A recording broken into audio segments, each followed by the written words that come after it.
My name is Graham Nicholls. And I'm Lizzie Harewood. And welcome to the Affinity Talks Gospel Podcast. And our special guest today is Gerald Bray, who has written about church history in general. And today we want to talk about the history of the church in England.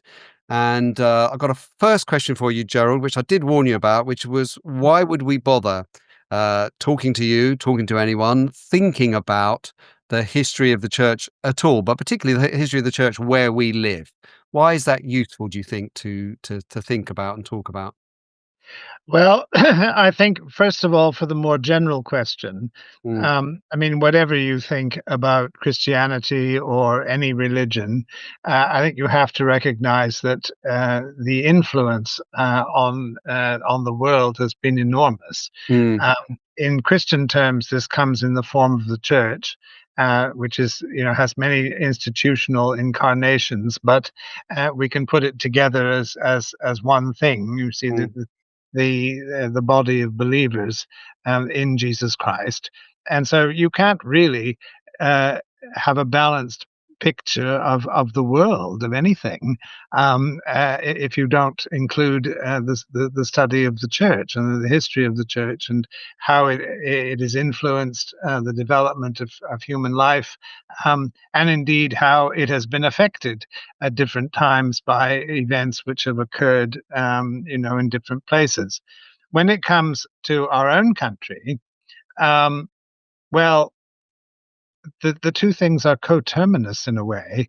There wouldn't be an England or a Britain as it is today without the Christian church. I mean, the two things go together. I mean, one of the things I found when I was writing my book on the subject, which was rather interesting, was that the Roman Emperor Claudius, who appears briefly in the New Testament because he expelled the Jews from Rome in the year 49, was also the Roman emperor who invaded Britain.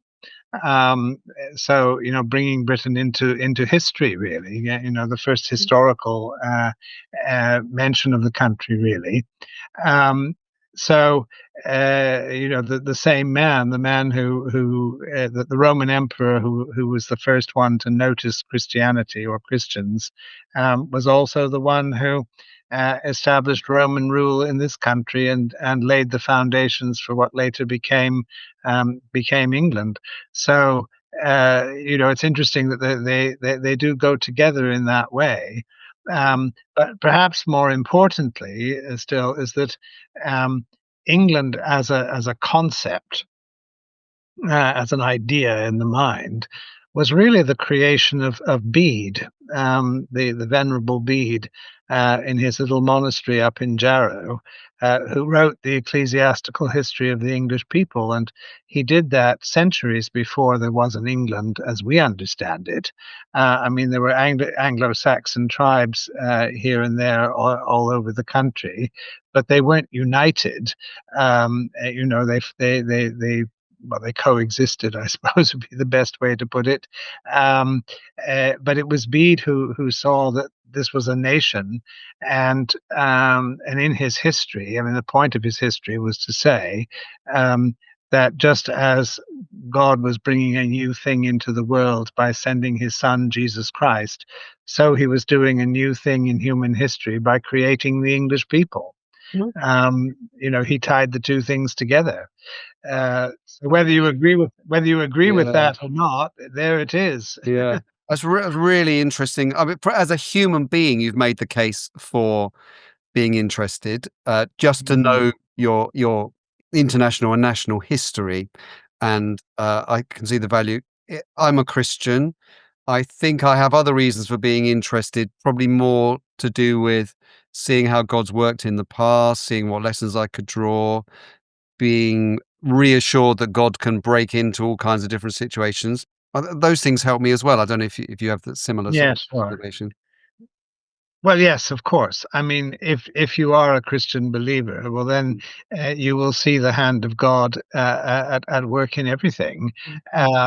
and in particular in the history of our country. I mean, at different times. And again, you might say, well, it's a matter of interpretation, but it goes together with faith and belief. And we've seen how this has worked over time, and has taken a people who didn't exist in the time of Jesus. I mean, there were no English people at that time, and created out of nothing, apparently, a nation which has not only spread itself around the world, but today, our language, for example, is the international language. I mean, it's everywhere, and you ask yourself, well, how did that happen? I mean, a little island where it never stops raining, has produced this, and it's not.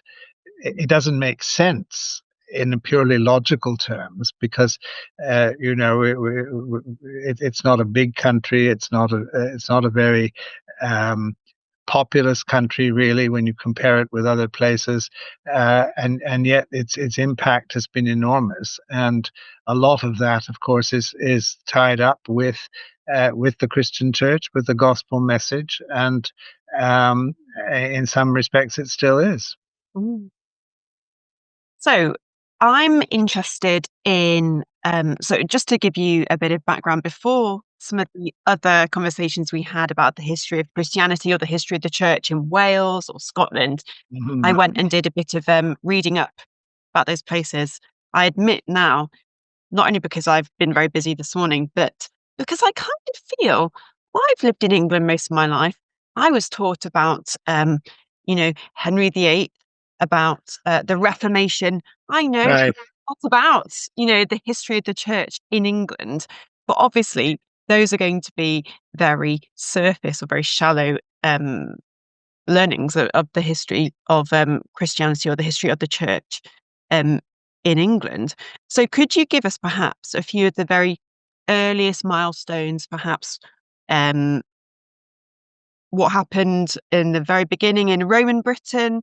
How did we first see the kind of the first Christians emerge, and what did it look like in those early days? Yes, well, Roman Britain, of course, is in a way a bit of a mystery, because we don't have written documents, specifically from Roman Britain that would tell us where who were the Christians and where did they come from and so on. What we do know is that when Christianity was legalized in the Roman Empire, which was in the year 313, that at that time there were already 3 bishops, at least. There was one in London, one in Colchester, and one in York, and they went to a church council in Arles, in the south of France, what is now the south of France, in the next year, in 314. So that means, of course, that there must have been a sizable Christian presence in the country before then. How long before then, we don't really know. The only person that we can even begin to imagine having existed was a Roman soldier called Albanus, in Latin, who was part of a Roman cohort that had arrested a Christian and were going to put him to death.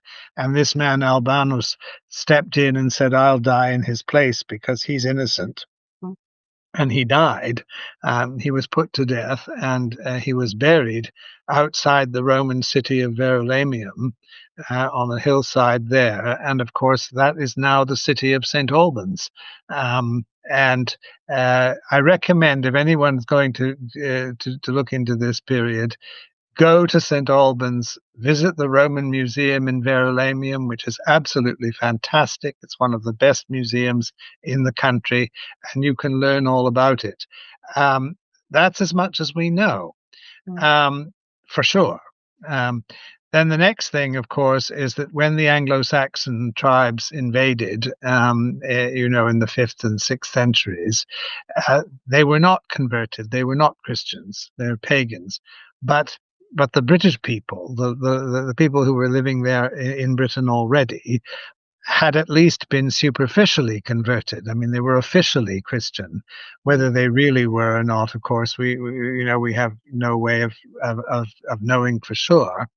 But it's out of that struggle between the British and the Anglo-Saxons that the legends of King Arthur come.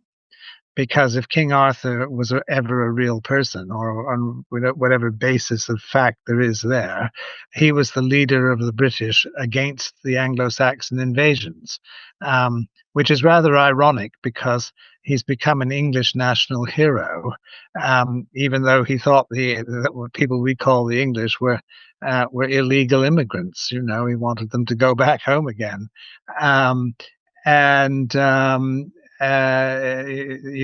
but of course the legends of King Arthur are also legends of Christianity, because the Knights of the Round Table going in search of the Holy Grail. What's the Holy Grail? It was the cup that Jesus used at the Last Supper. The whole thing is portrayed in a deeply Christian way. And although it's later, the legends are later, of course, they grew up. Nevertheless, there's a feeling that this is foundational somehow, in the national consciousness.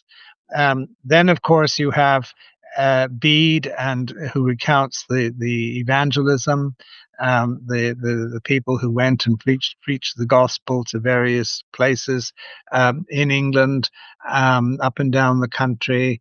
And really established the Church of England, which existed before the political nation existed, several centuries before. So what year would this be? Sorry. Well, there was an archbishop in Canterbury in the year 597. And then an archbishop in York came a bit later, 627, I think it was. But the country of England, as we understand it, the Kingdom of England, wasn't united until the reign of Athelstan, which was 927 to 940. So you're talking about 300 years earlier. I mean, 300 years is a long time. Wow. And the church was already solidly implanted at that stage. The next big event was the Norman conquest, because the Normans were organizers. They took over a country which existed, of course. The Anglo-Saxon England was there, but it wasn't organized in the way that we would think of today, with well, there were counties, yes, there were, but a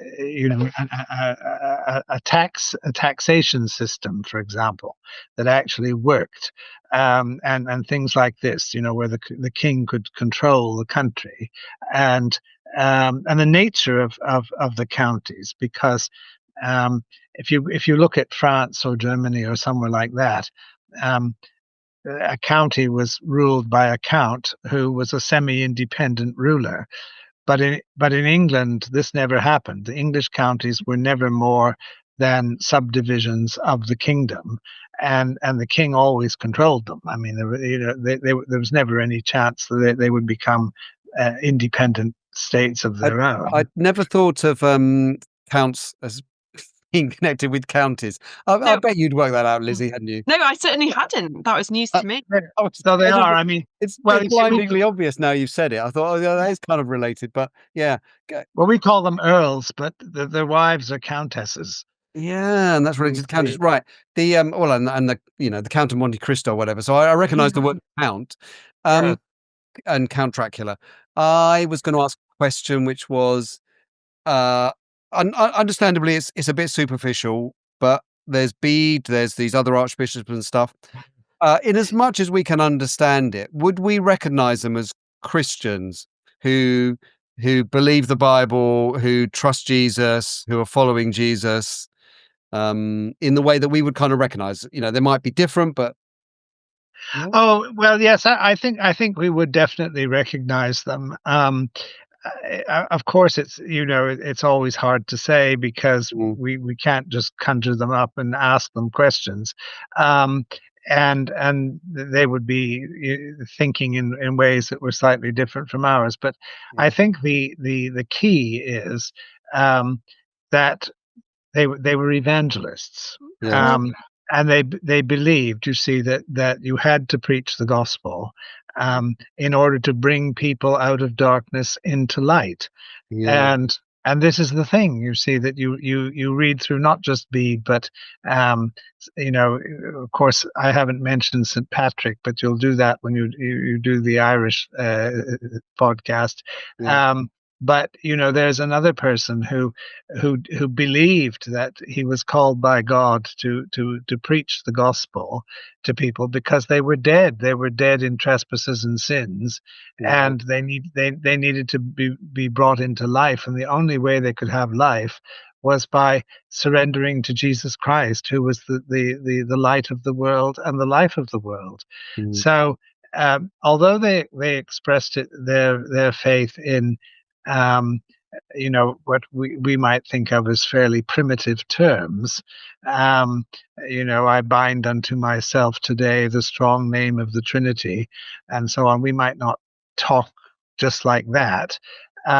Nevertheless, we can see, you see, that there's a marvelous poem in Old English which is called The Dream of the Rood. And you can get it in translation. You can go on and Google it up and read "The Rood is the Cross." And the genius of the poet was that he took on himself the persona of the cross and what it felt like to be the cross carrying the Savior of the world. How did it feel? And and it's an amazing poem because he talks all about the blood which was shed for the life of the people, and how he, as the cross, had that inestimable privilege given by God to be the means by which this was accomplished. It's a work of imagination which is almost impossible to replicate. Who would think of it in those terms? And yet, when he does that, and he puts it like this, you see, yes, he's talking about the death of Christ for our salvation, and seeing that, being the cross, he was at the center of God's action in the world. So, although, as I say, we probably wouldn't talk like that now, with a little imagination, you can see, that the gospel message is definitely there, because the cross was bearing Christ, and Christ was dying on the cross. The cross was the means by which the work of atonement was accomplished. And the writer saw that. He saw this is the heart of the message, that without the cross there would be no salvation. Surely that's what we think today. Yeah, I want to read that poem now. I'm quite interested by it. Yeah. So it sounds very interesting. And I think, Lizzie, you should be very proud that, in a good way, that your county, Yorkshire, is very significant in the history of the English Church. I suppose that's why the bishops of York and Canterbury are seen as the top two. Yeah, I'm not from Yorkshire, so I can't claim my kind of, my birthright. But yeah, absolutely. Everyone from Yorkshire is proud to be from Yorkshire. Yeah. No matter what reason, but yes, particularly as a Christian, absolutely. So, if it's at all possible, Gerald, to fast forward from that period, obviously in international church history, you've got the kind of schism of about 1000 with the Orthodox Church splitting away and stuff. You've got I suppose you could say the moving more towards superstition in the Roman Catholic Church going on, which influenced, I guess, the church in England as well, which was roughly following the same trajectory. And we get to the Reformation, which we all think we understand. I think me and Lizzie think we understand the Reformation anyway. So how would you sum up the Reformation? And are you talking about the Reformation in England or in Europe? Yeah, that's a question. Well, those are big questions. Well, first of all, I would go back before what we think of as the Reformation, and point out that England played a very important role in medieval times in the wider church. If you read about it, you'll read that that Paris was the great sort of intellectual and monastic center of Europe at that time. But most of the monks who went to Paris were in fact English. Because of course England and France were closely connected ever after William the Conqueror and so on. But they went there, and there's some quite extraordinary people. I mean, a man called Stephen Langton, who later became Bishop of Archbishop of Canterbury, I think. Anyhow, he's the man who divided the Bible into chapters. That there were no chapter divisions before then. And although that may seem like a minor thing, it's actually quite important, because it's a way of finding your place in the text. I mean, verses weren't invented until the 16th century, but chapters were there. And he was responsible for that. And of course, it was part of the dissemination of the text, spreading it around, teaching it, very much involved with that. Quite a lot of the theology, of the medieval period is associated with these people, the monks of St. Victor in Paris, and Richard of St. Victor, Hugh of St. Victor, Andrew of St. Victor, who actually bothered to learn Hebrew. He's one of the very few people who learned Hebrew so that he could read the Old Testament and things like this. So there was bubbling up in England a great interest in the Bible, and in reading it and disseminating it. And of course, this all came to a head in the teaching of John Wycliffe in the 14th century in Oxford, where Wycliffe went out and said, well, the Bible is the ultimate source of our teaching. It is, if you say something that doesn't cohere with what the Bible says, with what the Bible teaches, then it's wrong. We can't. And this became a criticism of the church at that time. And of course, it was Wycliffe's understanding, which spread to the continent, because they all wrote in Latin. So, it spread very quickly. And Martin Luther, who was credited with having started the Reformation in Germany, actually got quite a lot of his ideas indirectly from John Wycliffe, because it went to Bohemia, what is now the Czech Republic, to Jan Hus, and Luther got it from there. So there was a lot of influence that way. When it comes to England itself, initially, when Martin Luther revolted against the Pope and the Roman Church, Henry VIII came to the Pope's rescue, as it were, because that's what he thought he was doing anyhow, and wrote a treatise against Luther called The Assertion of the Seven Sacraments, and more or less demanded in payment a title from the Pope. He wanted a sort of recognition. He didn't want money. He just wanted a title. And so the Pope had his arm twisted slightly, and ended up giving Henry VIII the title Defender of the Faith, which of course the present king still bears, although the faith he is expected to defend is the one that Henry VIII was attacking. But that's one of those details. Henry VIII, of course, for reasons of his own, eventually broke with the papacy, because the Pope would not approve of the annulment of his marriage to Catherine of Aragon, which Henry believed he needed in order to marry a woman who would give him a son who would become the heir to his kingdom. And it was a very personal thing. And one of the ironies there was that the great defender of Catherine of Aragon was Martin Luther. who said that, what do you mean? We don't want a king who wants to put away his wife, for purely selfish reasons. And Luther objected to forming an alliance with England, with the King of England, because he thought the King of England was immoral.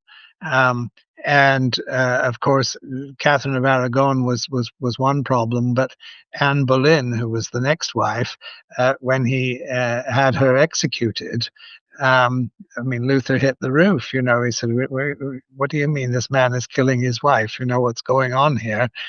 This is not the sort of Reformation that we want."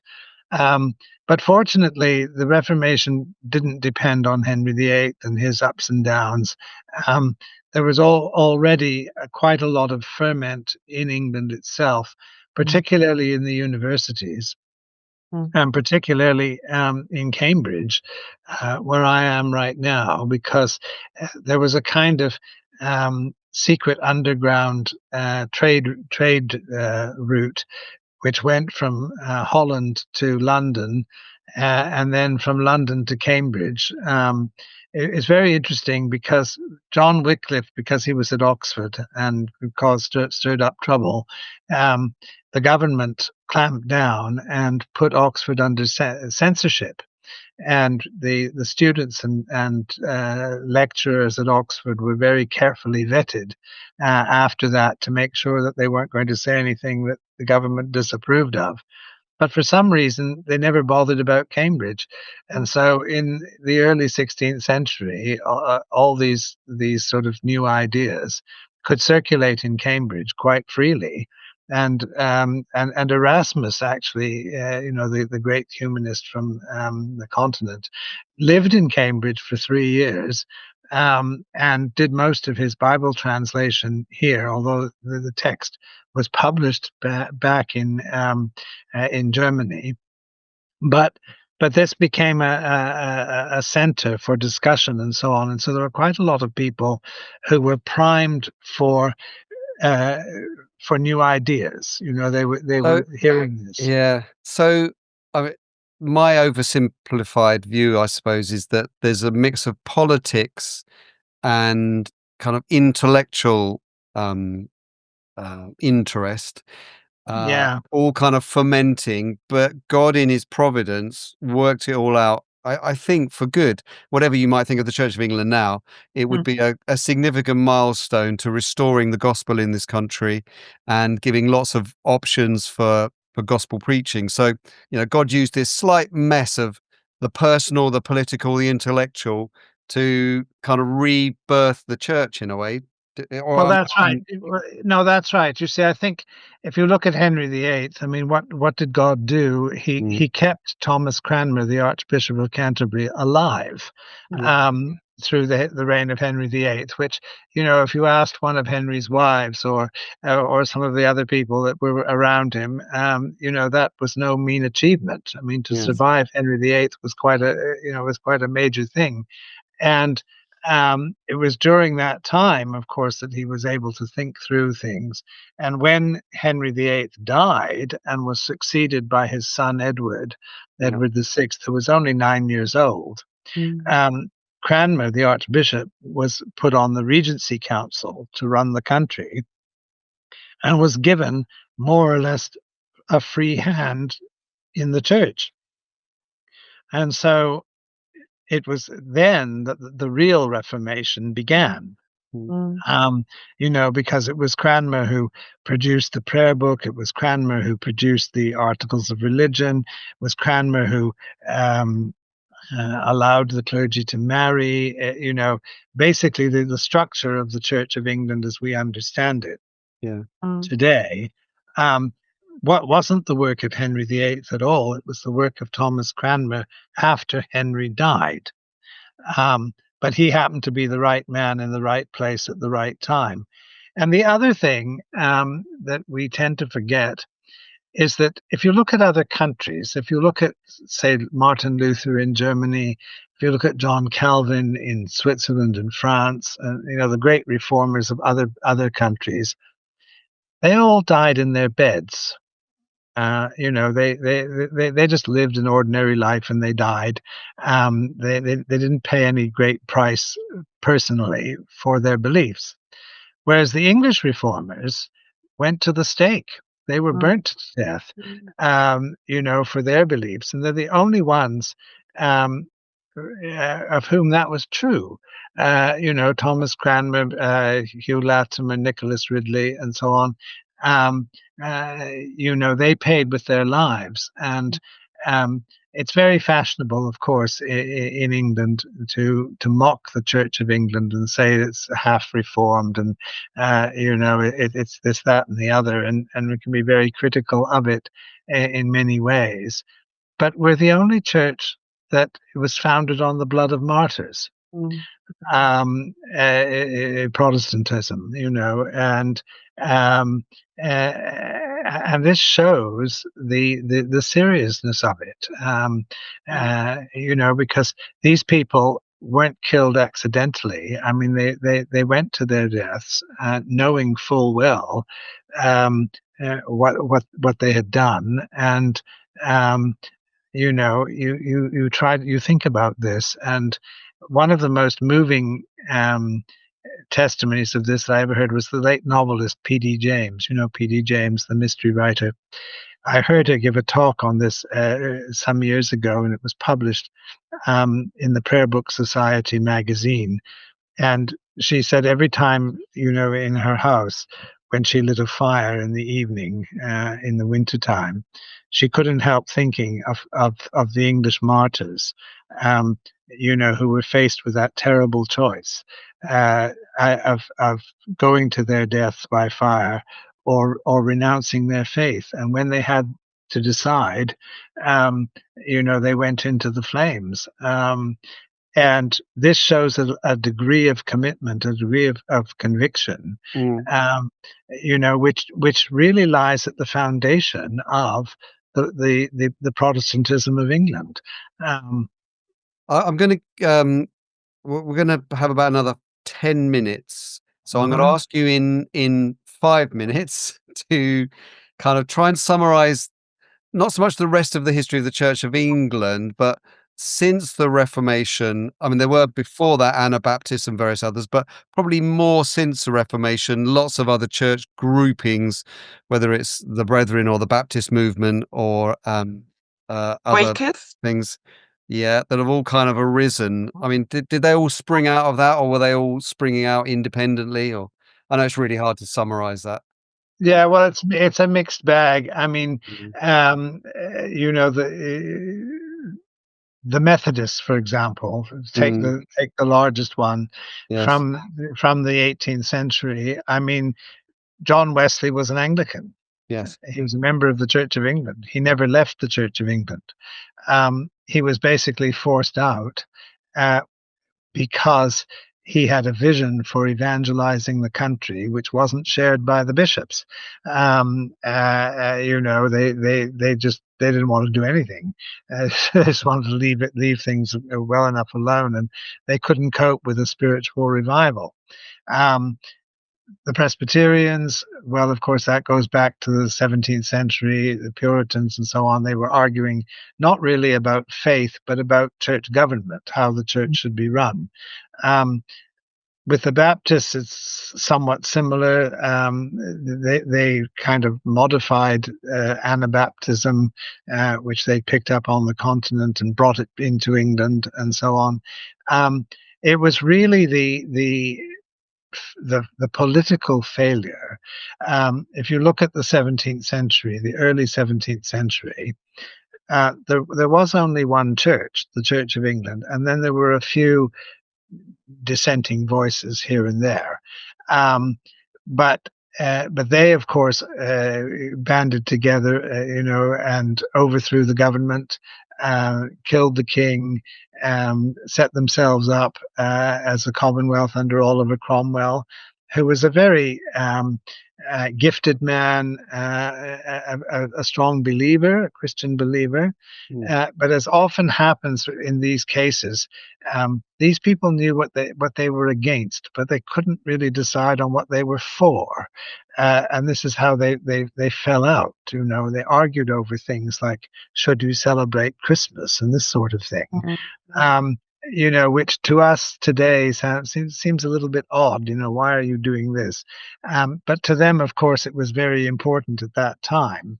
But inevitably, they kind of went too far, too fast, and fell out among themselves. They couldn't agree with each other.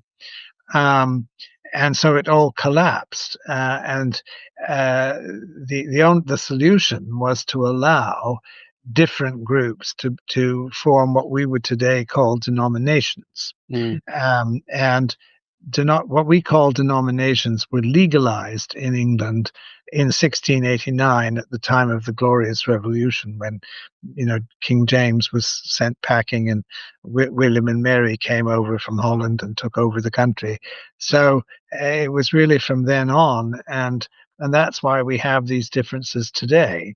But I think we have to balance this, you see, all the time, because although we have all these different denominations and have had them since the late 17th century, we've only ever had one Bible.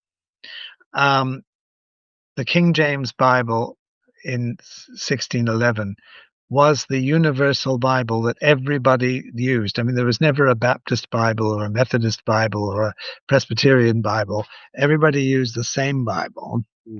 And although we have many translations today, they're not denominational on the whole, And this is important because the Bible is the foundation of our faith. This is, we all believe that it is the fundamental text and from which our teaching and our practice is derived. Now, we may have different interpretations here and there, yes, but the foundation remains the same, and that produces a unity.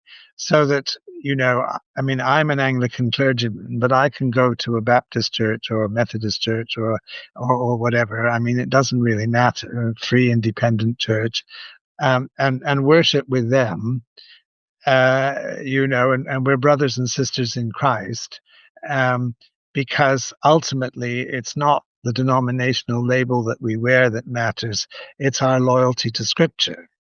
So would you... Sorry to butt in there. I'm just interested then, as to perhaps the formalized acknowledgement of this. Would you say then that was something that helped to birth kind of ecumenical movements at some point? Well, yes, in the end. I mean, it took a long time, of course, you see, but yes, because the question arose, well, how important are the differences between, say, Anglicans, Methodists, Presbyterians, Baptists, and so on? Now, if you look back and say, well, they fell out, for various reasons at the time, that might be all very well if you're just thinking about England. But once you go overseas, and both as settlers, I mean, to places like Australia, Canada, and so on, where English people went to settle, but also as missionaries to Africa and so on. I mean, what's the point of taking 17th century English divisions, to Central Africa? I mean, where they haven't a clue about any of that, and you suddenly realize it doesn't matter so much. And the mission field became the birthplace of what we call ecumenism, because people, who went there, well, they set up a church, and although they represented a denomination of some kind or other, they realized that wasn't the main thing, and that there was an underlying unity of belief, and You often get this now. I mean, in overseas where English missionaries have gone or settlers have gone, you'll have a community church or a local church which doesn't really have a very clearly defined denominational allegiance. But it's the local church and everybody goes there. And so denominations become relativized in a way. Yeah. I And think I that's the way it is. yeah, I think roughly speaking, there's a good ecumenicanism, and there's maybe a not so good. I'm not going to be the Yeah. one to define which is which, but in broad terms, there is a kind of, well, just say we're Christian so we can unite. And then there's people who are genuinely united because, as you were just describing about missionaries, they genuinely are together in the gospel, in their understanding of the centrality of Christ and the Bible. I think that various attempts in this country, I mean, Affinity is one of them in a sense, is that you have an organic unity in Affinity because you have lots of different denominations and groupings, but there is something of a structural unity as well. So the organic is more relational, trust relationships, understanding that you believe the same gospel, and then there's a structural one which people always need a bit of as well, which is, here's a statement of faith. Here's the things we would say, and here's the things we wouldn't say. And sometimes there's an obsession with the structure, either in me or in other people. And sometimes there's an obsession with the organic to say, well, it doesn't really matter what we believe. We know we're Christians. And you need to kind of find your way through that. I mean, you would know from church history, statements of faith have been significant and important at times in saying we can rally around this, but perhaps they become masters in an unhelpful way at times as well. Yes, that's right. And I mean, these two dimensions coexist. They both have their place, and it's a case of how do you bring them together? How do you work with this? It's a very complicated issue, but if we look back, say, to the 19th century, not that long ago. I mean, Charles Spurgeon, the great Baptist preacher in London, the Elephant and Castle, Metropolitan Tabernacle, very well known, very famous, and very influential at the time, was also, people don't necessarily realize this now, but he was a strong campaigner for the disestablishment of the Church of England, which he regarded as a monstrosity, the link between church and state. And he felt so strongly about this that he invited Joseph Chamberlain, who was a politician, liberal politician, but a sort of self-proclaimed atheist, to take the pulpit at the Metropolitan Tabernacle to advocate disestablishment for the Church of England, because Spurgeon felt that deeply about that particular issue. Today, that wouldn't happen. I think you wouldn't get people of different Christian denominations fighting each other in that way. It would be very difficult to imagine anybody inviting a proclaimed atheist into their pulpit to attack some other church. I mean, whatever you think about that other church, I think in some ways we could say, well, the deep feelings that there were at that time, which were still based very much on denominational allegiances, that these have moderated. I mean, and today, I mean, it would be very rare to meet somebody who, was so Methodist or so Anglican or so Baptist that they wouldn't have anything to do with anybody else. I think, to be honest, I think the divisions within well, that's right, are often more combative. I mean, we see that, don't we, in the Church of England? England? That's absolutely right, to see, because I mean, I'll just share before we break up. I mean, my own church that I attend, our vicar has recently decided that she will bless people who are in a same-sex relationship, and I can't receive communion. I mean, I'm out of communion with that, because it's wrong, and this is the drama, of course, that we're faced with, not just in the Church of England, but the Baptists are facing it, the Methodists I mean, all the churches, the institutional churches are facing it, and I think that God is perhaps doing a new thing. And I guess, just like the martyrs of the past, there may need to be martyrs in the future who are deciding that this is an issue on which we need to stand. We're pretty much out of time. Really, really interesting to hear. I know you've had to compress, and it must be very frustrating for you, but it's been really helpful. I'm so glad that God has worked in England, and we've got a long history of the church. I'm grateful for that and how it's affected lots of people, including myself and my family. And hopefully this little podcast has got people's interest, and they're going to go away and do more research and read your books, Gerald. They will find your book, Gerald Bray. Google that and you'll find them, and we may well come back and pick up on one of the threads, but for now, thank you very much for your time. Well, thank you for having me.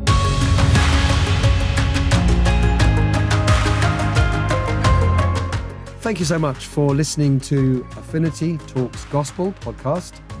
Affinity is a network of evangelical churches and Christian organizations working together, sharing stories in order to encourage and equip God's people to preach and live the gospel in this generation. If you're interested in supporting this ministry, we'd love you to join us. Just head over to affinity.org.uk/join to find out more. And we look forward to catching up with you on the next episode of Affinity Talks Gospel.